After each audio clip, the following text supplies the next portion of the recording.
Okay, good afternoon or morning, depending on where you are. Welcome back to our 2020 Options Education webinar series for TMX or Canadian customers. Very excited to jumpstart 2021 education back again for those of you that are interested in learning more about how to utilize options for your portfolio.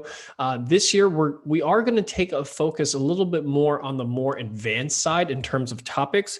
Many of you have provided feedback in terms of wanting access to just topics that are a little bit more advanced, talking about volatility, talking about Greeks, some of the more advanced strategies. So today we're going to launch right into a topic that I think is fairly timely, given where the markets are currently standing in terms of equity markets at all-time highs, fixed income markets fairly stretched in terms of yields. And understanding if you are concerned about the market overheating, if you're concerned about the markets being a little overextended, how do you protect your portfolio from that? That's what we're going to discuss here today in terms of what your options are beyond just utilizing options to do so that you understand what are your possibilities if you are if you're trying to protect your portfolio. So let's go ahead and get started. But before we do, what we're going to discuss here today is purely for education and demonstration purposes. It is not a solicitation or recommendation to buy or sell any specific securities. So for those of you that are brand new to OptionsPlay, if you do not already have access to the free account that is available to you through the TMX, you can sign up for it through optionsplay.com/TMX. I'm going to post this link right now into the chat window. This is free access to the tools that I'll be using today to show you how to evaluate hedging strategies utilizing options. It'll give you access not only to the platform, but access to the education, give you access to weekly income reports so that you can utilize these resources to help you better integrate options into your portfolio. But we're going to be doing education every single month. We're going to be mixing it up between education and market outlook sessions.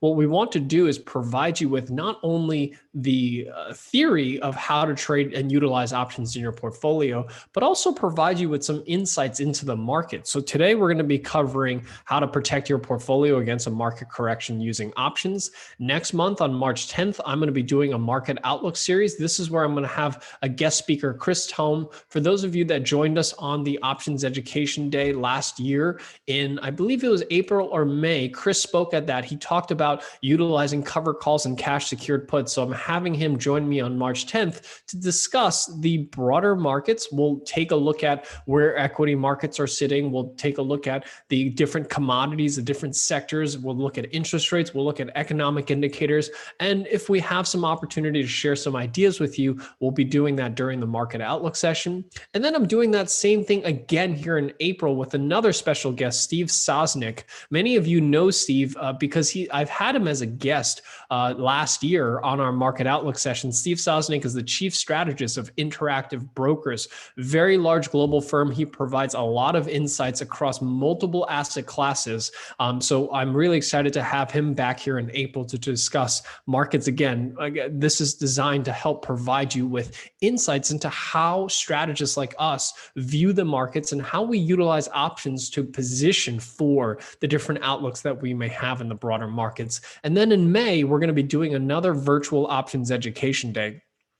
We don't have a specific date just yet, but we did send out a survey. You guys provided some inputs as to when you would prefer to have these options education days. So we're taking that into account as we schedule that for May. That is going to be available to all Canadian investors. We usually do these physical events in Canada, but due to COVID now, we're going to be doing a virtual conference.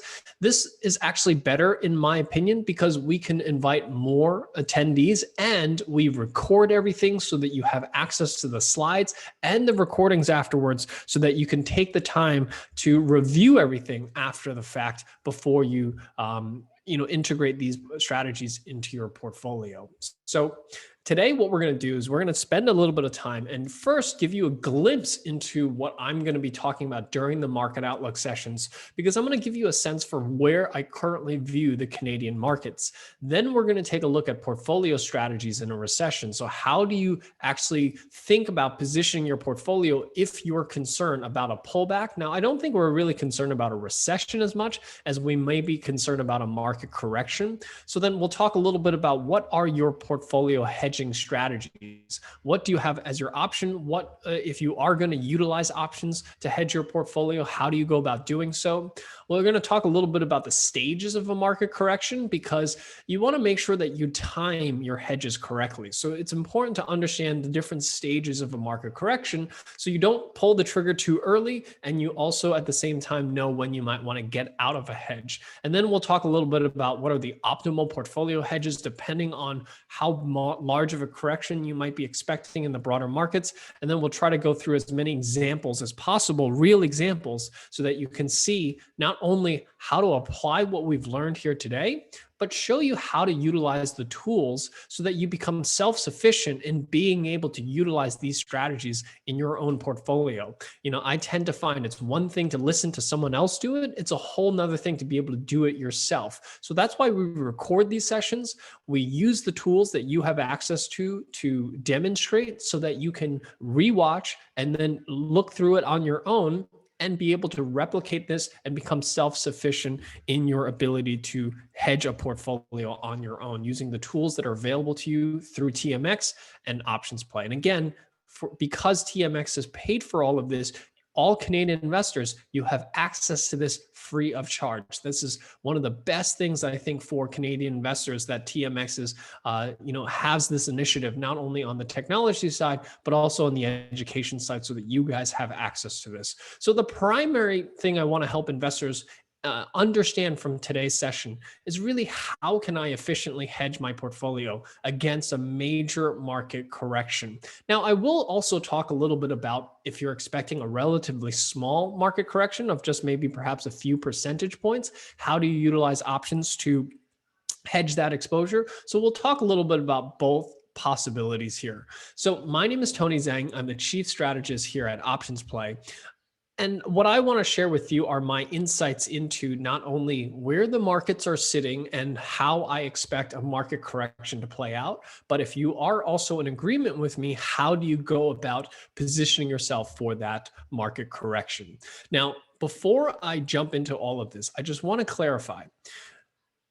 The reason that we're talking about this now is not because I believe that markets are going to correct. I'm simply, this is one of these things where you want to learn about these things well ahead of a correction so that you have time to review, you have time to prepare, you have time to understand, so that if and when you do need this tool to hedge your portfolio against a correction, that you are already at that point well versed in being able to utilize the tools and start putting on a hedge if and when you need it. So just to be clear, we're not saying right now is a good time to hedge your portfolio, but we're teaching you so that you can be prepared when that time happens. It could happen tomorrow, could happen a week from today, could happen 2 years from today.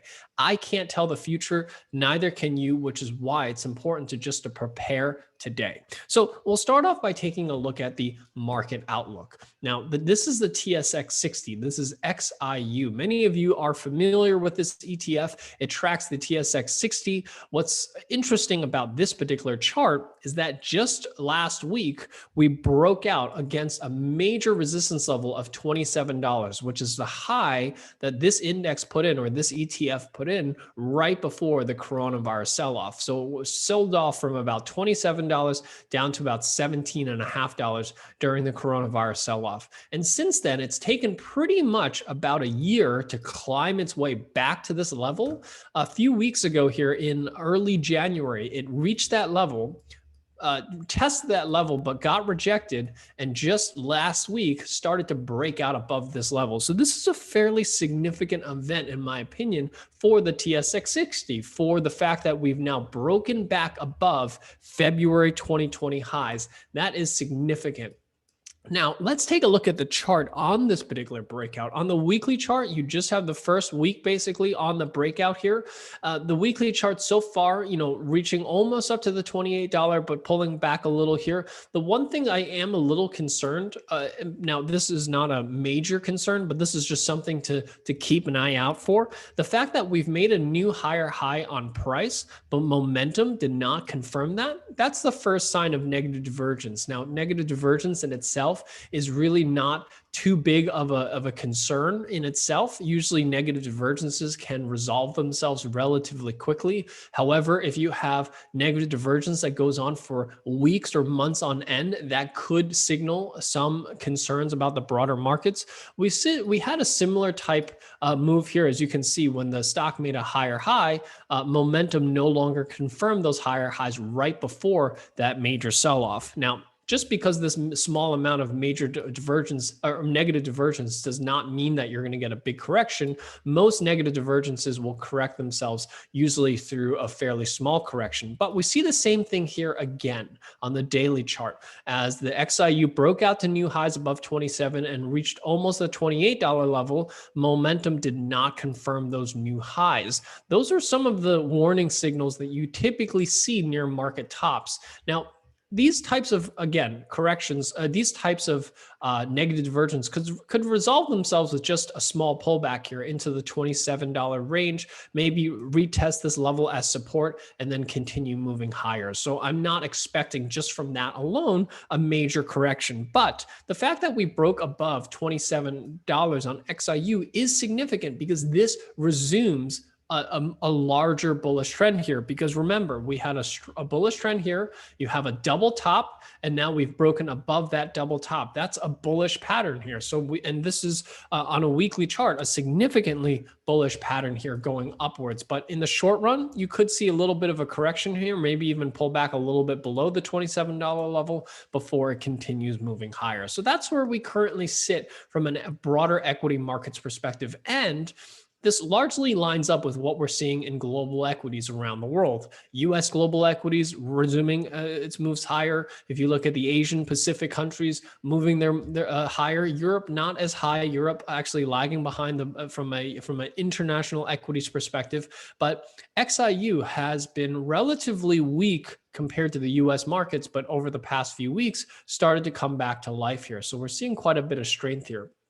So right now, I don't expect any type of major pullbacks on the horizon here. But again, this webinar is meant to prepare you so that, and we'll talk a little bit about the different stages of a correction so you can learn how to identify when they are starting. But when you do determine that it is time to start protecting your portfolio, it is time to enact some kind of portfolio hedging strategy. Let's talk a little bit about what are your options. What can you do when you need to put on a hedge? And the first thing that I always want to point investors to is away from options. You don't want to use options as your first use of portfolio hedging, because there's a far better hedge that you can use in your portfolio. And that's what we call a perfect hedge. A perfect hedge means you take the assets that you have, whether you're invested in stocks, whether you're invested in ETFs, whether you're invested in mutual funds, or even bonds, right? If you are concerned about a correction, you simply sell those assets, move into cash. That's the perfect hedge, and reinvest it after the correction is over. This is the simplest because it has the transaction cost on it is relatively minimal compared to the assets that you own, and you can do it at any time. There's no restrictions from selling your stocks, selling your bonds, selling your ETFs or mutual funds, and then buying them back later when the correction is over. So that should always be your first option if you feel that you need to protect your portfolio against a correction. Now, there are other options as well, and that do not involve utilizing options, and that's moving to more defensive assets. So sometimes as a market is starting to correct, you may not believe that the whole market is crashing. Maybe you believe that certain sectors are starting to get a little overheated. So what you can do during that type of environment is you can also reallocate to more defensive assets. This is where you buy assets that are not as correlated to equities, whether it's government bonds or investment grade bonds. These typically have lower volatility. They also produce sometimes a little bit more income.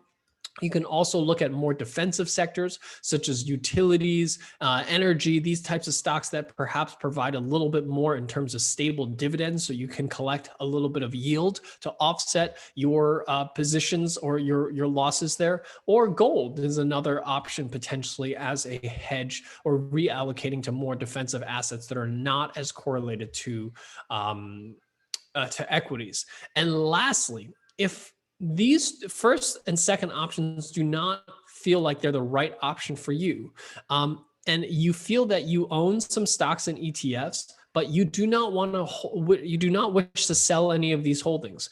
Maybe you have large capital gains that you don't want to pay, or maybe you have dividend income off of those stocks that you rely on that income to live or pay your bills. So you need to make sure that you keep the assets that you hold, but you're concerned about a correction. Only in that case where you need to remain invested do you want to consider utilizing options. You always want to first consider option 1, option 2, and if either one of these do not work for you, then you might want to consider what we call a portfolio hedge, which is buying a put option to protect your portfolio. Now, this strategy generally only works if you expect a correction that's greater than 5%. If your expectation is that the markets are going to correct 2, 3%, 4%, that's really where you may not, put options may not be the right strategy for you. And we're going to go through some examples to make sure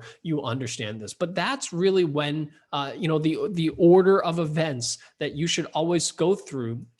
See if 1 works for you. If it doesn't for tax reasons or other reasons, then move on to 2. If number 2 doesn't work for you, then you move on to 3. Is that clear to everyone? Please type 1 into the chat window at the bottom of your screen if that makes sense to you as to this order of events. And I'll talk to you a little bit as to why options should not be your first option when it comes to protecting your portfolio. Okay, I see a lot of 1s. We're going to talk a little bit about why that portfolio hedge is not the right strategy or should not be your first strategy. So when we refer to a portfolio hedge, what is a portfolio hedge? The easiest way to think about it is think of it as like an insurance policy on your portfolio. It provides protection during a correction. And what you're effectively doing is you're buying a put option on a broad-based index that tracks your portfolio. And we're going to talk a little bit about the details of that.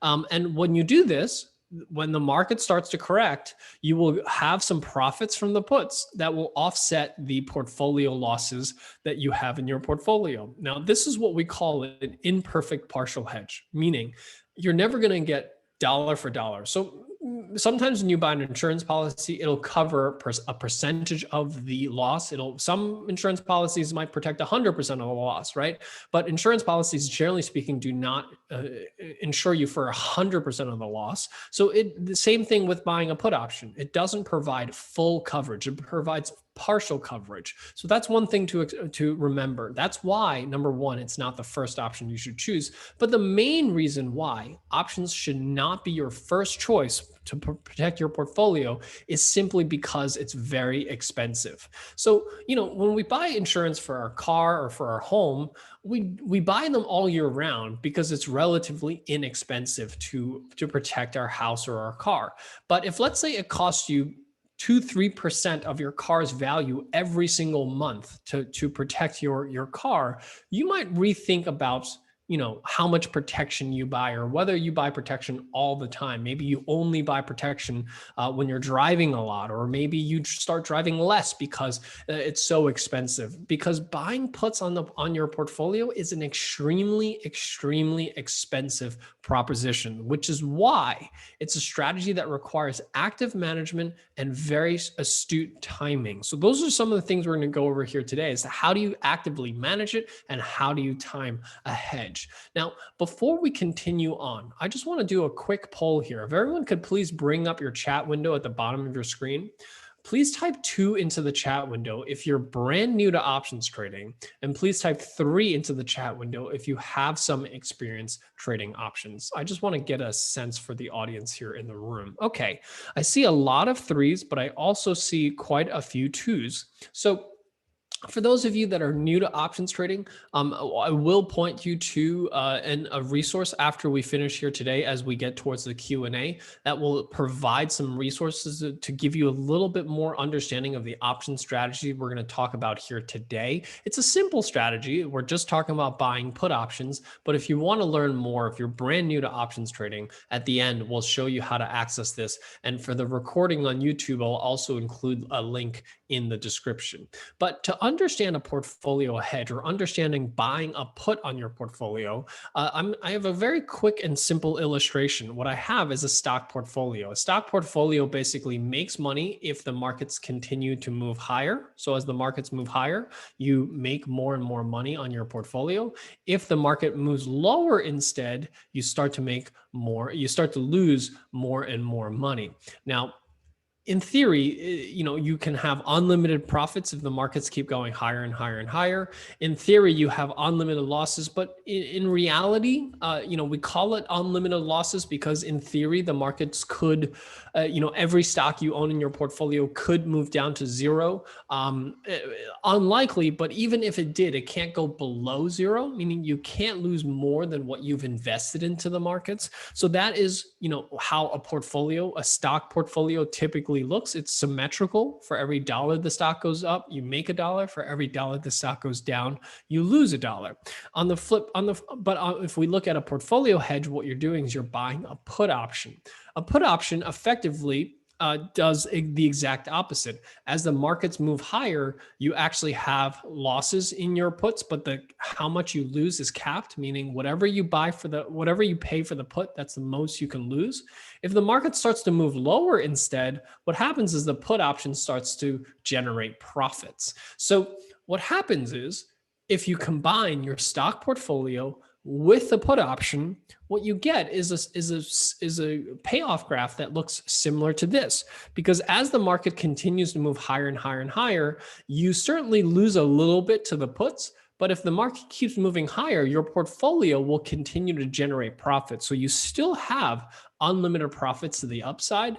But if the market starts to drop, what happens is the losses that you have in your portfolio will be offset by the gains that you have in the put option. So initially you might lose a little bit of money, but after a while your losses will be capped. Now, this is not drawn to scale because in reality, it's probably going to look something like this. Whereas if the market keeps moving lower and lower and lower, you're still going to lose some money, but you're just not losing as much if you didn't hedge your portfolio.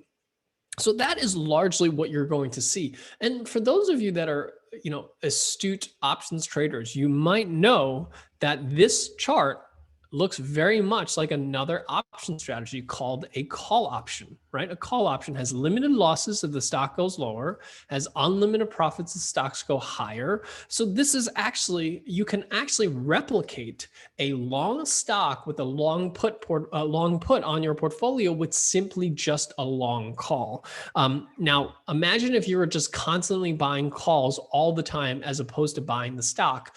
It's going to create a portfolio drag because of all the time premium you're losing every single day you hold on to that call. You effectively have the exact same problem if you constantly hedge a portfolio. It's like only buying call options and constantly having that time decay working against you. So those are the reasons why buying a put option on your portfolio all the time is not recommended. So let's talk a little bit about just the stages of a market sell-off. And I'm using the February 2020 pandemic sell-off as our primary use case to identify and understand the different stages of a market correction. So the first stage we're going to talk about is a market top, meaning as the market is starting to get overbought, as the market is starting to get exhausted, what does that typically look like?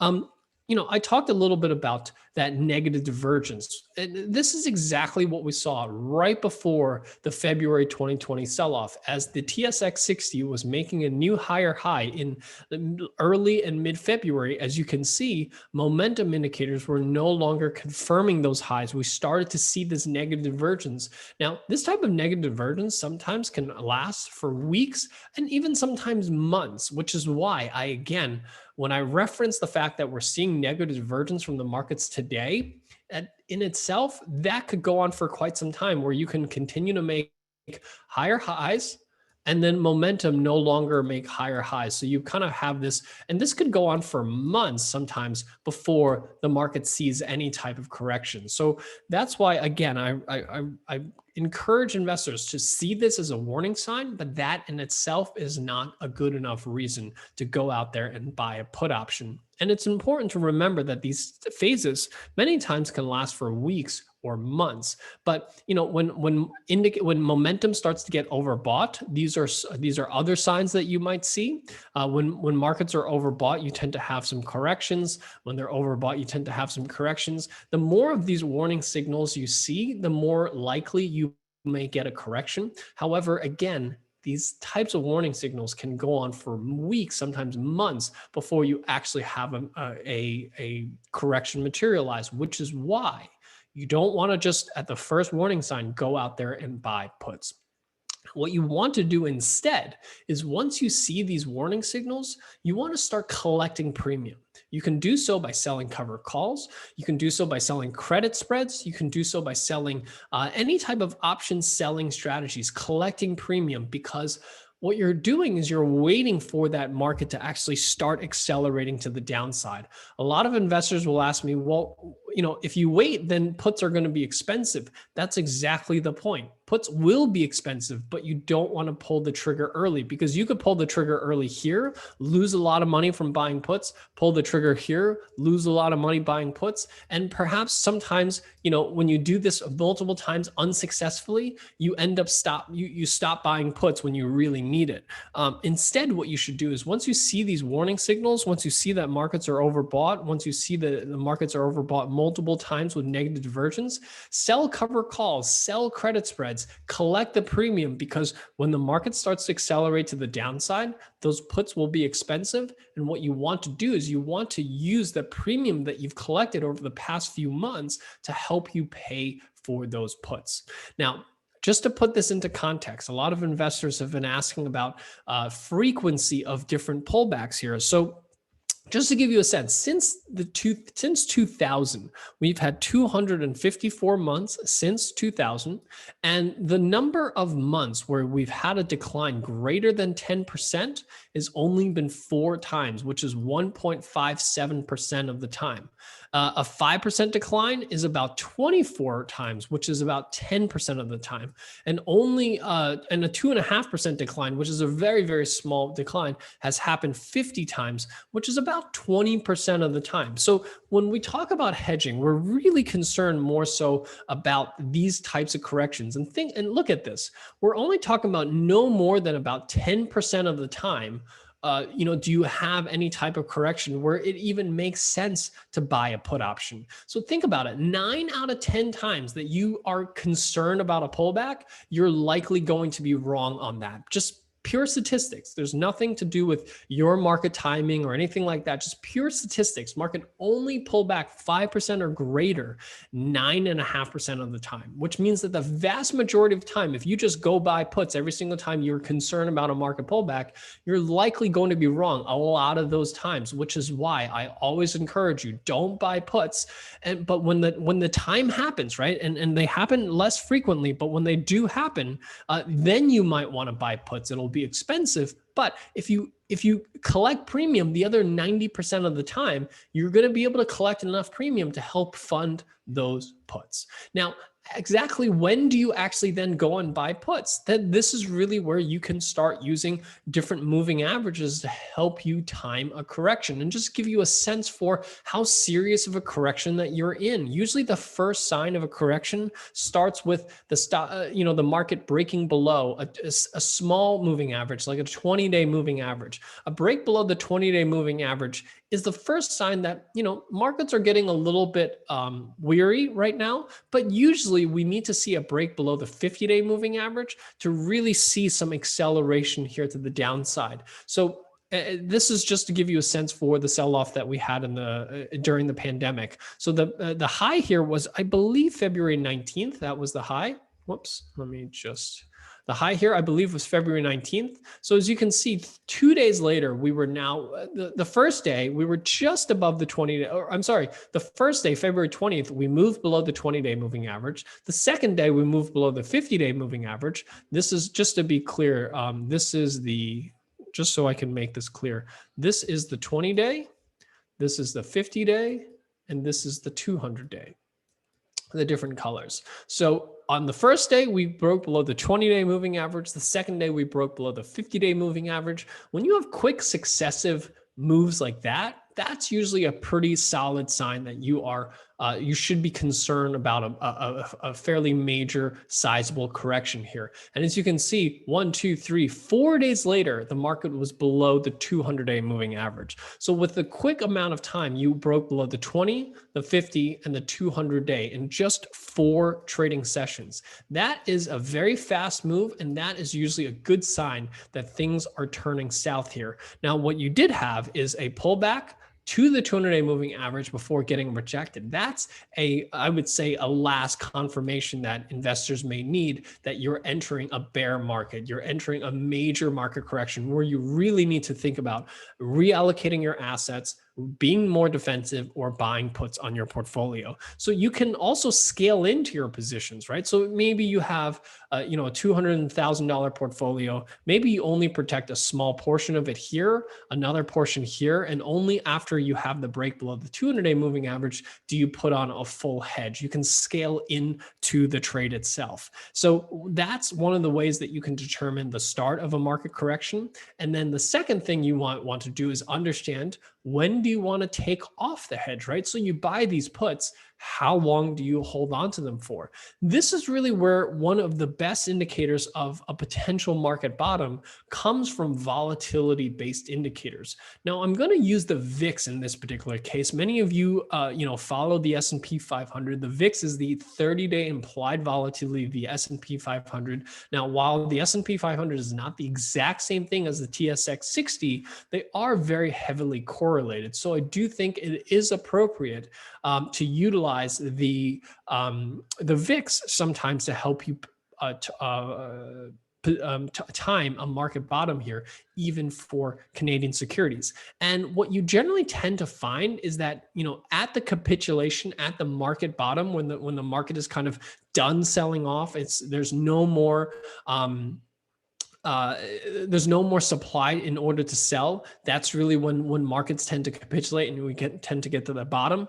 What we tend to see is that volatility indicators like the VIX starts to decline here while the market still continues to decline. Usually these two have an inverted correlation, meaning as the markets move lower, VIX is moving higher. But towards of a market bottom, what you tend to see is that volatility starts to pull back, but markets are still moving a little bit lower here. Those are usually signs that you are near a market bottom. And once you have that inverse correlation back again, where the markets are moving higher while the volatility indicators are also moving higher, that's usually a good sign of a potential market bottom here. So that's one other way that you can look at in terms of timing. When do you want to take off a hedge? So we talked a little bit about entering a hedge. Now we talked about how to exit a hedge. So with that, now we want to talk a little bit about what do you use to hedge, right? So now we talked about, the strategy, we talked about the timing of it.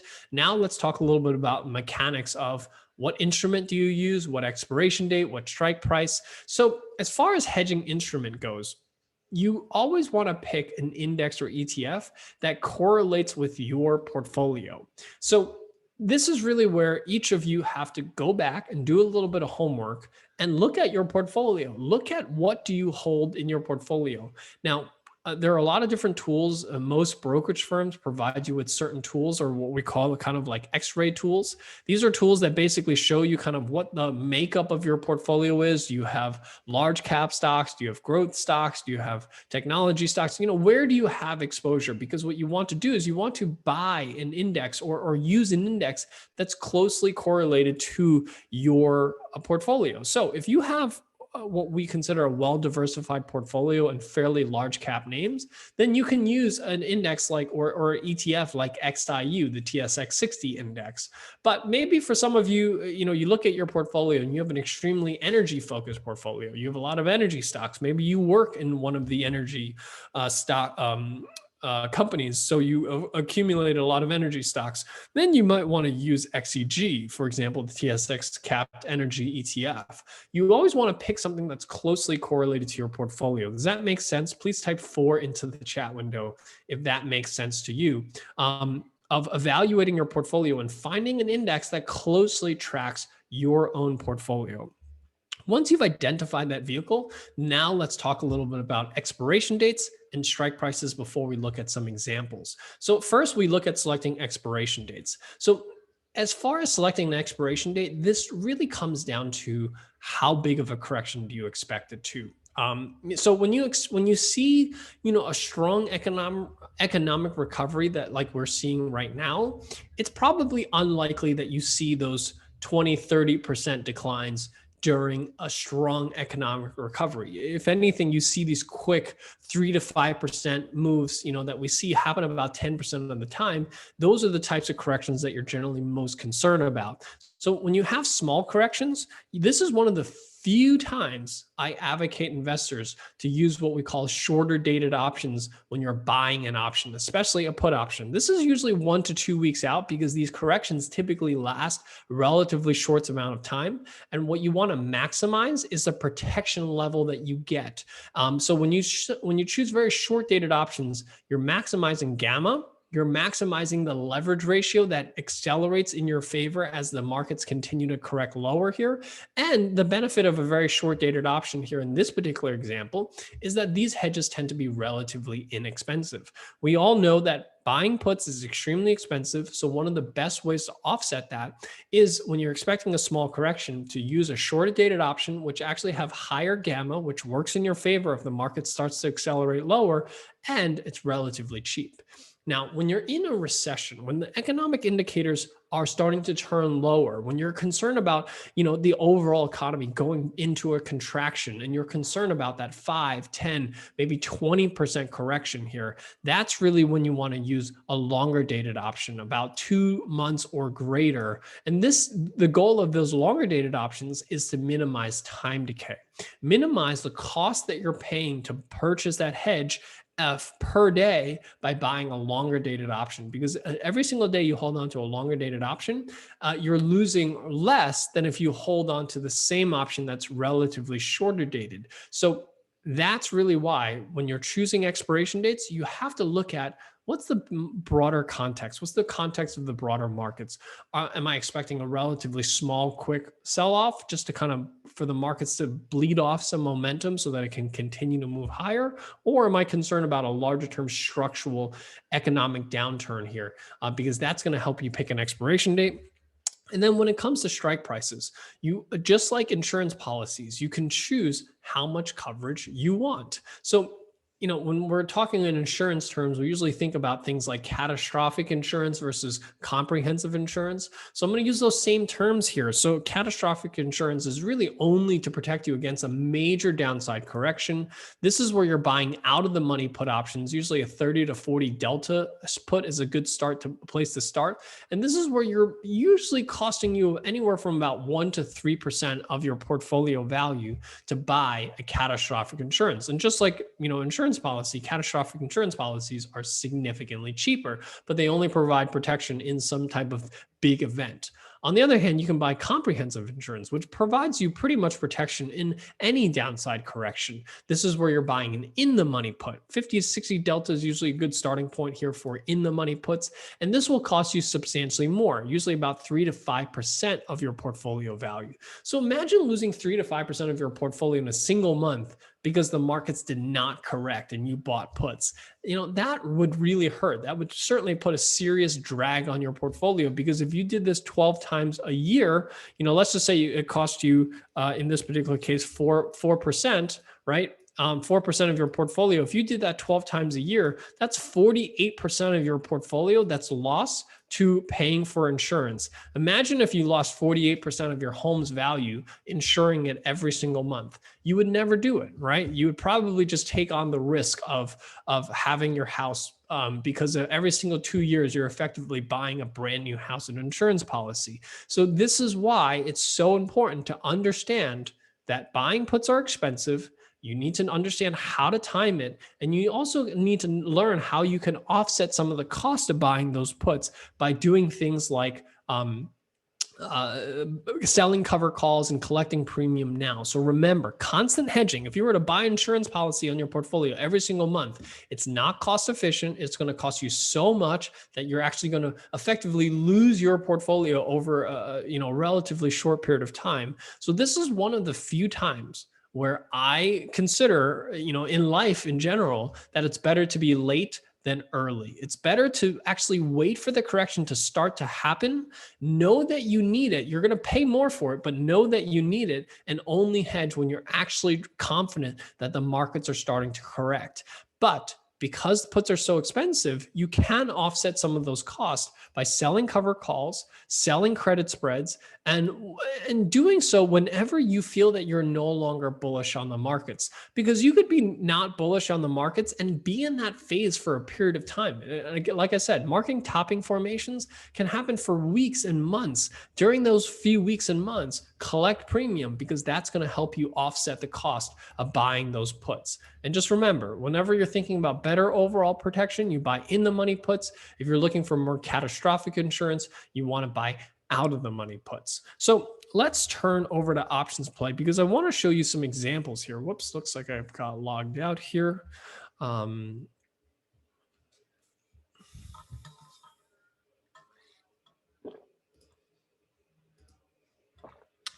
going to use XIU in this particular example to simulate your current portfolio.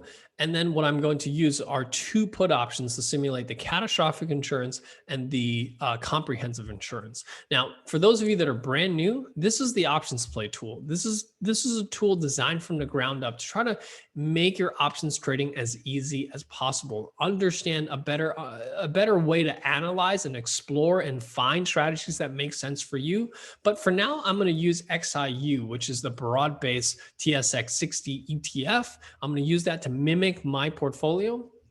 And then what I'm going to do is I'm going to set up 2 put options against it. So I'm going to use the strategy constructor. I'm going to select bearish, and I'm going to do a long put. I'm going to do the same thing here on the right-hand side. I'm going to select bearish. I'm going to select long put. And I will use, bearish, long put. So, and what I'm going to use different strike prices. The TSX 60 is at 27.5. So let's say I use a $28 put for one, and then use, let's say, a $27 put for the other one. And before I actually start looking at these 2 strategies, what I'm going to do is I'm going to use my risk and investment calculator, and I'm going to put in my portfolio's value. Let's say I have a $100,000 portfolio for example. That's roughly 3,600 shares of XIU would represent a $100,000 position in XIU. So to protect my portfolio against that, I would have to buy 36 put options here, which correlates to the 3,600 shares that my portfolio value is worth. So as you can see, I have a $100,000 portfolio.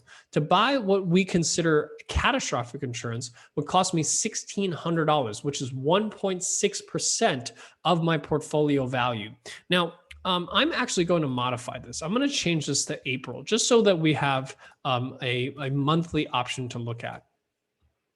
This is 65 days out, roughly 2 months out. Okay. So just to look at this again, this would cost $2,160, which is 2.1% of the total $100,000 portfolio that I have. Versus if I bought more comprehensive insurance, it would cost almost double that, $3,700 or 3.7% of my portfolio value. So let's take a look at these three strategies, my portfolio, and how these two put hedges work in an environment where the market pulls back. So this is where I'm going to use the P&L simulator, which is the first dot at the bottom of your screen. When you click on the first dot, what you're going to see is a simulator that allows you to simulate the future outlook of the markets or the future outlook of XIU and see how these strategies will perform. So let's just say I'm concerned that XIU will return back to this 2590 support level here. That was the level before the breakout. This is the breakout level. Let's say it falls back below and comes back to the bottom of that range. So those are the scenarios that I want to pay attention to. But the first scenario that I want to pay attention to is the fact that what if the market doesn't correct? What if after 2 months from today, on April 16th, the market is still trading at 27.5? Maybe it moved a little lower, and then it came right back up to 27.5. So I was wrong on my view in terms of the market correcting. What am I losing here? So obviously the portfolio would have almost no losses because the market hasn't moved. But with the catastrophic insurance, one of the downsides to it, even though it's cheap, is that if the market doesn't move, you actually lose all the entire investment that you made in those put options. So basically the insurance policy goes unclaimed and the premiums that you pay for it, the $2,100, you lose 100% of it. Now with a catastrophic insurance, it costs you almost double as much, right? And if the market doesn't move lower, you're expecting that you're going to lose double the amount of money that you would have if you bought the catastrophic insurance. But the reality is that that actually doesn't happen, because when you buy an in-the-money option, there's quite a bit of intrinsic value built into it. And intrinsic value does not erode. Only the extrinsic part of the option erodes as you get closer and closer to expiration. So as you can see here, if you bought the catastrophic insurance, you're losing $2,100. If you bought the comprehensive insurance, you actually lose a little less. Even though you paid substantially more and you didn't effectively need it, you actually lose less money. So this is the first reason that whenever I'm considering a hedge, I tend to lean a little bit more towards comprehensive insurance, because even if I tend to find an opportunity where I don't need it, I'll still end up typically with either the same or sometimes even smaller losses than if I bought that catastrophic insurance. Now, let's say it moves down a little bit, but not a whole lot. Let's say it goes back down to 27.13 or so, which is the level it broke out from. As you can see here, in my portfolio, first of all, I've lost $1,500. So out of $100,000, I've lost $1,500, 1.5%. The market corrects 1.5%. That's how much I lose in my portfolio. So if I bought the catastrophic insurance, again, catastrophic insurance only insures me if I have a significant move to the downside. A 1.5% move, unfortunately, does not qualify for me to get any protection from that catastrophic insurance. So not only do I lose $1,500 in my portfolio, I lose an additional $2,100 from my catastrophic insurance. That, in my opinion, could probably hurt, right? Where you basically say, I'm concerned about a correction. The market corrects, maybe not very much, but it does correct a little bit, and then lose more money than you would have if you didn't put on a hedge. That always, I think, would bother me a lot. But as you can see in the catastrophic insurance here, I lose, yes, I still also lose a little bit, but as you can see, I'm only losing an additional $600 versus the catastrophic insurance, I'm losing an additional $2,100. So what you see is that, if the market moves a little bit lower, let's say the market moves 3% lower here, right? So I lose $3,000 in my portfolio. On the catastrophic insurance, I'm still going to continue to lose money here. So, in a small correction, the catastrophic insurance doesn't kick in. I still lose money, but the comprehensive insurance starts to kick in here. So, if the market corrects about 3%, I lose $3,100 in my portfolio, but I make $1,000 back with the comprehensive insurance. So even a small correction of 3%, I start receiving some benefits of my catastrophic insurance, of my comprehensive insurance. My catastrophic insurance still not paying any dividends here. So again, that's why I tend to lean towards more of this, but you can evaluate your outlook and see what suits you. And then as you can see here, if the market does correct lower down to this $26 level, that's when you start to see a little bit more gain, right? So I've lost $5,500 in my portfolio. The comprehensive insurance gives me $3,400 back. So I lost $5,500, but I gained back $3,400. So I'm net only down about $2,000. My catastrophic insurance, I'm only gaining about $1,400 back. So net, I'm still down close to $4,000 in my catastrophic insurance. So I've lost 5%. I gain about 1%, 1.5% back. So I'm still down 4% with the catastrophic insurance.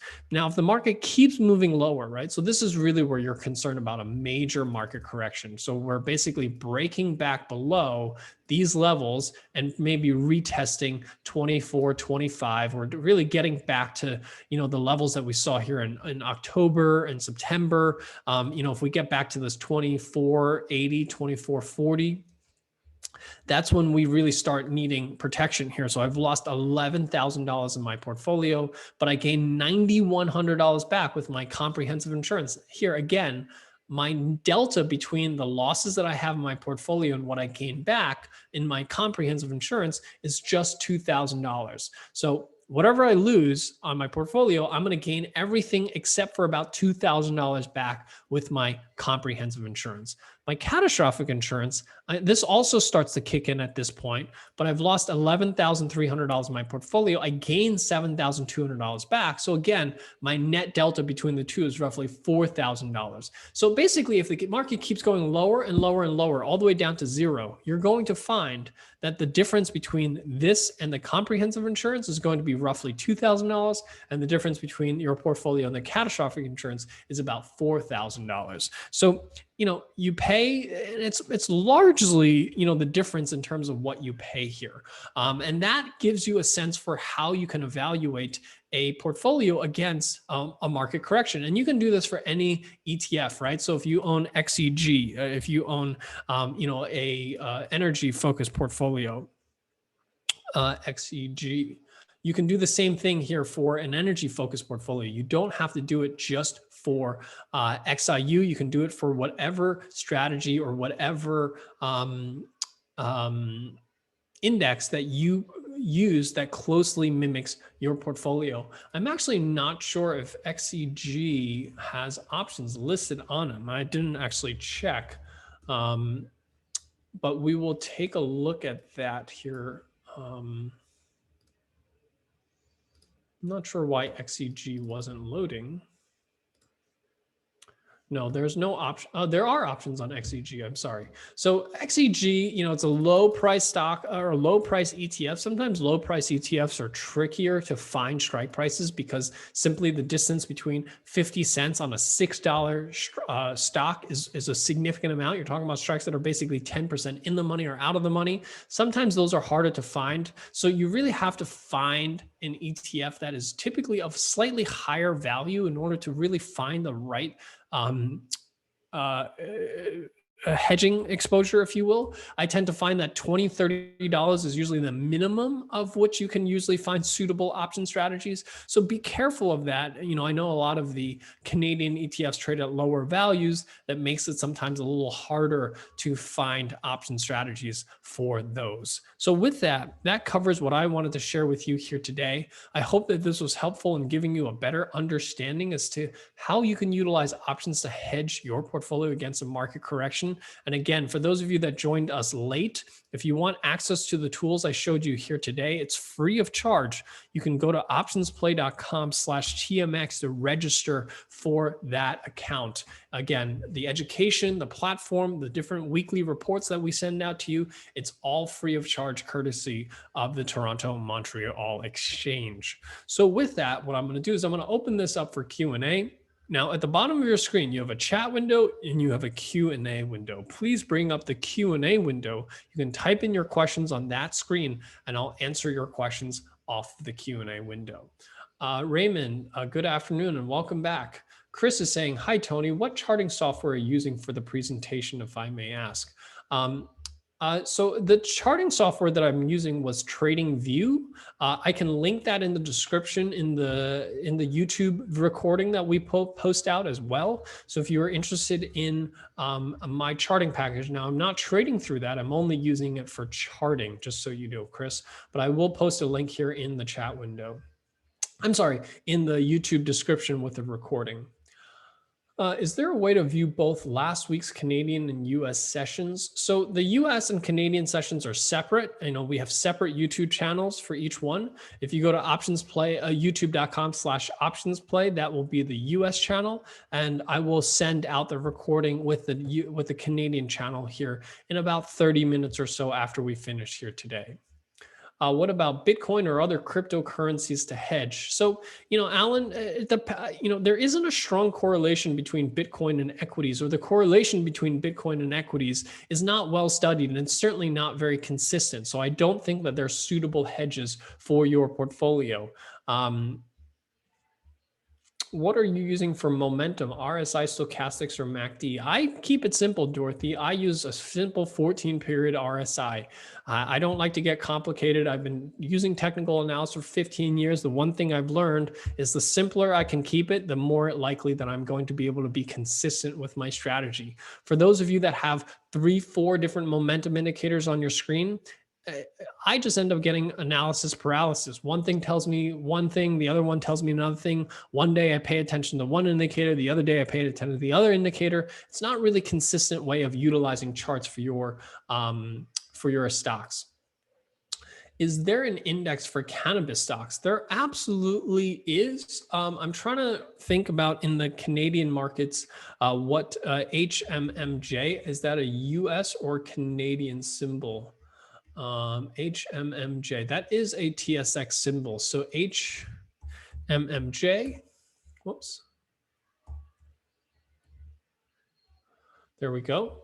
Horizons ETF management. This is a marijuana cannabis ETF. A credit spread is sell a bear call spread, correct? Yes, that is correct. When I'm referring to selling credit spreads in a market top, I'm talking about selling a bear call spread.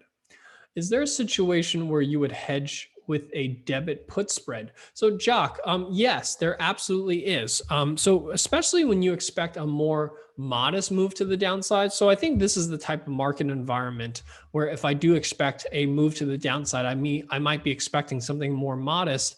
This is really where you could use a put spread because you're not concerned about the market falling apart, falling 20, 30%. A put spread many times is suitable and actually reduces the cost of the hedge. The one thing I will say about the debit spread that isn't as optimal as just buying a put option is that the debit spread requires time in your favor. So as you can see, if the market makes a big move to the downside, the put option, if it makes a big move to the downside in a short period of time, the put option will outperform the spread. The spread only outperforms the put if there's time goes by, because what happens is on the put option, you're losing in time value. And then what you're doing is you're gaining in time value on the spread. So you're adding an additional factor of timing to this. And I find that is actually quite difficult because it's one thing to say, I think the markets are going to correct 5% or so.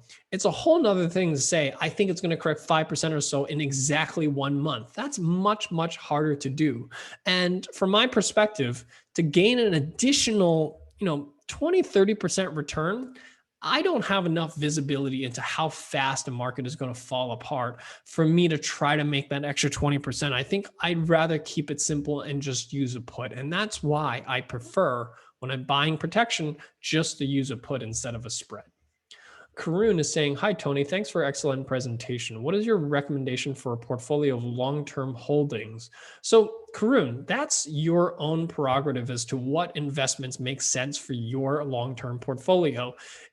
We all have our own theses. We all have our own thematic ideas. We all have our own investment, just criterias, if you will. Generally speaking, most investors have a mixture of, fairly large cap stocks mixed with a few smaller caps, a little bit more speculative. It depends on, what your expertise is. Maybe you work in oil and gas. Maybe you work in mining. Maybe you work in technology. I tend to find that people tend to understand the industries that they work in better and invest many times in those specific industries or invest more within those industries. So it really, that's a personalized question. I don't think there's a one size fits all as far as what's best for a long-term holdings. And your second part, a market correction would not necessarily impact, as the investor can pass the time without dumping assets while the market recovers. That's absolutely right as well. If your time horizon is long enough, meaning let's say you're 35 years old and you're buying for retirement, you're not expecting to have to sell these assets perhaps until you're 20, 30 years later, then you're absolutely right. You're not really concerned about a market correction of 5% over the next month or so. But for those of you that are maybe near retirement, maybe you are thinking about that you have to protect these assets, then this becomes more relevant.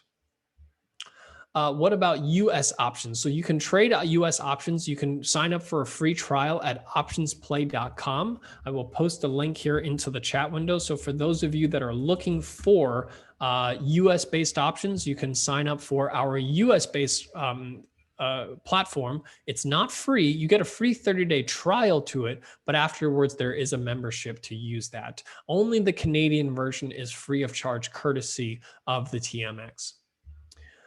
The Canadian cannabis stocks have been really volatile with some nice options. How risky do you see these? And with the cover call strategy, how far out would you sell to protect it? So Gary, yes, the cannabis stocks have gone a little crazy ever since the Biden administration won the US election, and the possibility of a legal marijuana across federal is increasing, especially after the Democrats won Georgia. That certainly moved the needle quite a bit. It certainly is quite risky. As far as a cover call goes, the thing about cover calls, and the reason that we use Delta to select our strike prices for cover calls, is because Delta naturally adjusts for higher volatility. That's the whole point, right? We never use a dollar-based amount to sell cover calls because that doesn't adjust for volatility, but Delta does. So it doesn't matter how risky or how volatile the markets are, you can find strategies to sell. So for example, if I'm using, now the thing is that HMMJ, there aren't even options that are listed high enough to sell. The lowest strike price, the highest strike price is below the current price of the stock. So let me use a different one. Let's use Canopy, for example. The stock currently trading at 64. I bet you probably have the same problem here. Yeah, so as you can see, there's just not enough strike prices right now because the stock has ran so much. I really can't even find a suitable option strategy. But generally speaking, you would find a 20 delta put, or I'm sorry, a 20 delta call. That's a call that only has about a 20% chance of the stock moving higher. That's naturally already adjusted for the changes in volatility. So when a stock is very volatile, the 20 delta will always be very far away. If the stock is less volatile, the 20 delta will be closer to the price of the stock. So that's how you can use a cover. That's how you can use the Greeks to your advantage for selecting strike prices. Ali, as far as your question about can you use this platform for U.S. equities, yes, you can. I'm sorry, you can't use this platform for U.S. equities, but we do have a U.S. equities platform. You can sign up for it at OptionsPlay.com, which I did post into the chat window. Dean is saying, I read OGI wrong. It was between 2.5 for a long time and went short a naked strangle while I was really off, and I've gone long on a call in order to cap losses. Is there another strategy should have used? Well, Dean, if you felt that the stock, if you simply felt that a strategy, if you read it wrong, meaning if you just say that, I thought it was going to do something and it did something else, I'm not sure how you could have used another strategy. I mean, outside of using perhaps an iron condor, because that will protect you on both sides of that strangle. So if you're sold the naked strangle, that's the risk that you're taking. As the stock runs up substantially or runs down substantially, you take on that risk. The only way to offset that risk is using an iron condor, which does protect you on both sides, but it also reduces substantially the amount of premium that you are actually going to collect off that strangle. How does it compare to trailing stops? Julian, I'm not sure what the first part of that question is. How does what compare to trailing stops? If you don't mind clarifying here. Hi, Tony. Why ETF rather than individual stocks to hedge? Simply because individual stocks have too many other external factors such as earnings, corporate, product launches that affect the price of the stock. That really has nothing to do with the broader markets. Now, if you have all your positions in a single stock, can you then use that stock option to protect your portfolio? Sure, but that's only if you have a significant portion of your portfolio or a significant portion of your wealth tied to a single stock. But I would argue that you probably shouldn't do that. You should probably diversify your holdings, diversify your wealth outside of a single stock. How about buying calls on the VIX? Is that a good hedge? Great question, Rahib. My concern and my issue with that is that if I'm concerned about a market correcting 10%, what strike price do I use on the VIX? How much does the VIX move up in a 10% correction? The answer is you don't know. You have no idea, because the VIX is not just the 30-day at the money implied volatility, it's also the at the money volatilities. So how do you know if a 10% correction, what that's going to do to the whole strip of 30-day options on the S&P 500? The answer is you don't know, which is why I don't think VIX is a good hedge. It will provide a hedge, but it's not a very good hedge in my opinion. Or you could also get it very wrong, choose the wrong levels on the VIX and not buy yourself enough protection, just simply because there's no way to predict how much the VIX will increase by for a certain amount that the market decreases by. But if you just hedge yourself using the exact market, then a 10% correction will result in a 10% decline in that index. So that's why I'm not a big fan of using VIX. When is an option considered expensive? So we usually compare the current implied volatility to the historical implied volatility. That's usually a good start. There isn't necessarily an easy way to determine, whether something is expensive or not, unless you have access to historical implied volatility data. That's really the only real way to do so. How long will OptionsPlay Canada be free? So Anthony, we've had this partnership with TMX since 2017.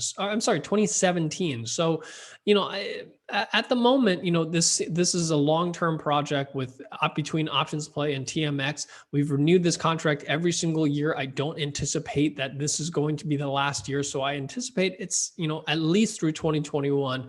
But we have a pretty strong partnership and we continue to do well. So I expect that it's going to be fairly long-term. Is there a way to calculate how many put contracts you need to buy in order to hedge an entire portfolio? Yeah, I just showed you that, right? So whatever index that you use, let's say you're using XIU, you can use the risk and investment calculator, which is the third dot here at the bottom of your screen. And you just type in the portfolio value that you have. So if you have a $200,000 portfolio, you type it in, it will calculate that you need 73 contracts to hedge or buy that equivalent amount of portfolio. So you can use the risk and investment calculator. You just want to make sure that you use the I want to invest button, not the I want to risk button. I want to invest button will basically simulate that size of a portfolio and calculate the number of contracts. Could you please touch on the concepts of delta and gamma? So I can talk a little bit about delta. I don't have quite enough time to talk about gamma here. Delta is really just the ratio of which the option will move by for every $1 the stock will move by. So if you buy a call option like a March 26, 27.5 call, and let me change this quantity 1 here for 1 second, and it costs 50 cents or $50 per contract. The question is, if the stock goes from 27 to 28, so let's say it goes from 27 to 28, that's a $1 move. How much does your 50-cent option move up by? Delta tells you that. So if you have a delta of 0.5, that means for every $1 the stock moves up by, the option will move up by half as much, or 50 cents. So that's what delta is giving you. Now, delta is not static, meaning that when it moves from 27 to 28, maybe it moves 50 cents, but then when it moves from 28 to 29, it's going to move a different amount. So gamma tells you how much delta changes for every $1 it continues to increase by. So it might be 50 cents on the first move, it might be 60 cents on the second dollar, and then maybe 70 cents on the third dollar. It continues to increase as it works in your favor. So gamma will increase your leverage as the trade goes in your favor and decrease the leverage as the trade goes against you. So that just gives you a very quick understanding of delta and gamma. Jock, yes, you're absolutely right for a national bank. ETFs for banks is ZEB. I guess that's a statement, David. There are ETFs for just about every single sector, so you can find the sector that closely matches your portfolio. How options compare with trailing stops? I don't really think those two are comparable in nature, because once you're stopped out, you have no exposure whatsoever. An option, if let's say I buy this call option at 27.5, if the market drops and then continues to move higher, I still have exposure when the market moves higher. In a trailing stop, you would have been stopped out. So if the market keeps going higher, you would not participate in that. So they're very, very different in nature, in my opinion. Tony, how would you trade iron condors on Disney for earnings? So Kamal, this is a Canadian-based. First of all, I'm not here to comment on specific personal investment advice. That's not what we're here to give. You can use this tool for trading earnings, right? So you can use the modify button. You can click on strategy constructor. You can construct a condor here. I do have videos if you watch on a YouTube channel in terms of, the types of strategies that you can trade. But these are, condors are not the easiest to trade per se, but you can use OptionsPlay to model a condor. It really depends on the trading range in terms of trading iron condors. You need to say, I think the stock's going to trade in a specific range, and find an iron condor that profits if the stock stays in that range. That's generally speaking how you would utilize an iron condor. So it's more speculative, more speculation, I guess. Rahib, I'm not sure what that's a follow-up to in terms of speculation. Will Canada platform have credit spread reports? So that is something that we are working on here for 2021, is adding more trading reports, including the credit spread. Does 20 to 40 delta translate to 0.2 and 0.4? Yes, Dean. When I talk about 20 to 40 delta, that's talking about 0.2 to 0.4. Jeff, you're very welcome. Any other questions here for today?